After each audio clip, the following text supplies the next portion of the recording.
Okay, I'm back with the next reading. I'm going to go ahead and just share my screen and then we'll go ahead and get started. All right, so this reading right here is called, well, Education in the Renaissance. Okay, so this is all about education, how things were done then during the Renaissance.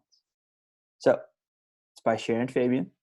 The Renaissance was a time of learning, but it wasn't a time of schools as we know them today. Very different. Public schools for everyone were still a long way off. In the Renaissance Europe, schooling was for those who could afford it. So if you had money, you could go to school. Some people were well educated, while others never even went to school. Education for Renaissance boys was two sorts. There were two kinds.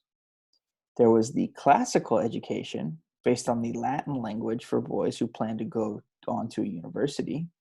There was also education through apprenticeships for boys who planned to pursue a trade. Okay, a trade is basically like a skill, something that they can use for a job. Girls received less education than boys during the Renaissance. Some girls did become well educated in the classics, and some also became apprentices. Many more were educated mainly in practical manners at home, how to cook, how to clean, that kind of thing. In England, boys who were being prepared for college began with petty school. This was the earliest school for young boys, and it was often taught in the teacher's home. Soon, these boys progressed to grammar school, where they learned Latin vocabulary and grammar. Classics of Latin literature were used as the texts for their lessons. In grammar school, the boys were taught by a Latin master. The master instructed the boys from his raised desk. The boys at their benches took notes with their quill pens, keeping a record of sayings and vocabularies, words that might be used later on. In these Renaissance grammar schools, boys were strictly punished when they misbehaved. Just like boys today, they were punished for offenses that included swearing and fighting. Their punishment was a number of stripes with a birch rod or a flat stick like a ruler. Now, if you guys get in trouble at school, most of the time you're just getting maybe a call home or detention, something like that, right? Back then, they would hit you.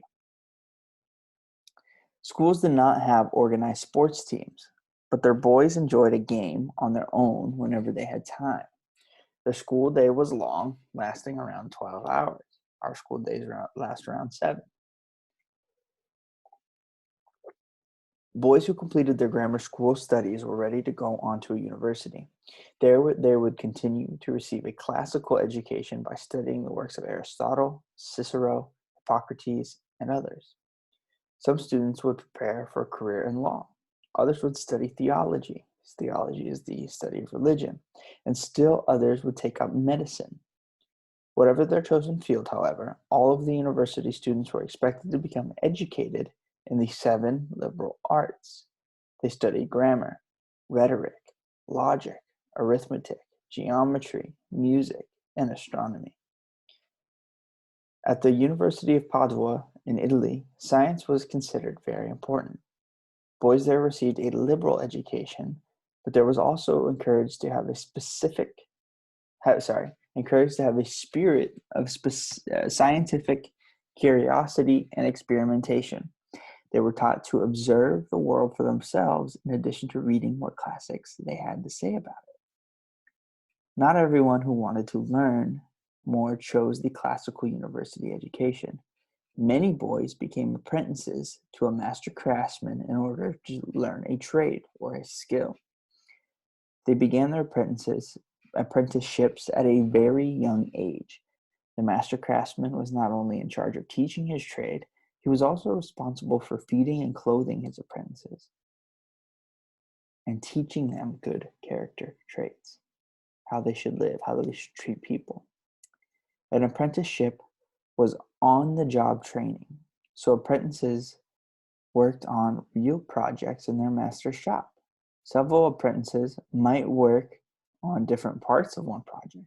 For this reason, it was important for each apprentice to copy his master's style well.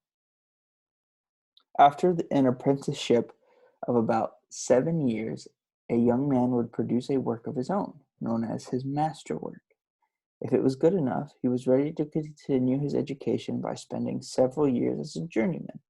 Finally, after more years of training and practice, he would finally be ready to open up a shop of his own.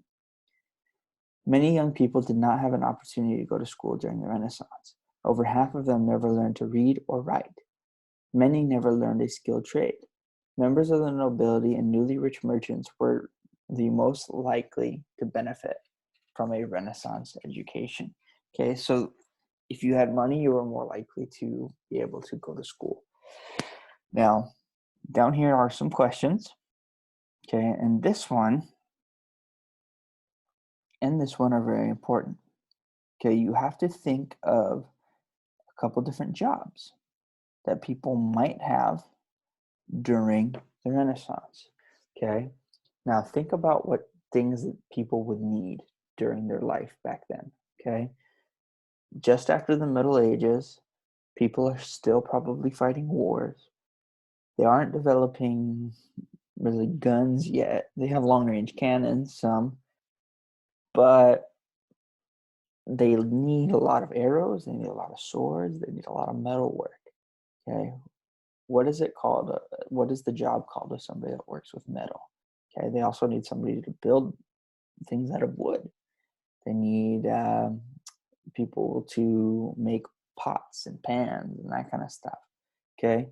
There's so many different jobs, different craftsmen. Okay. All of this stuff was handmade. Nowadays, we have so many factories that make this stuff for us. But back then, they had to do everything by hand. Okay. So that's what a person's trade was, their craft. They would make certain things that people could use. Okay. If you have any questions, let me know.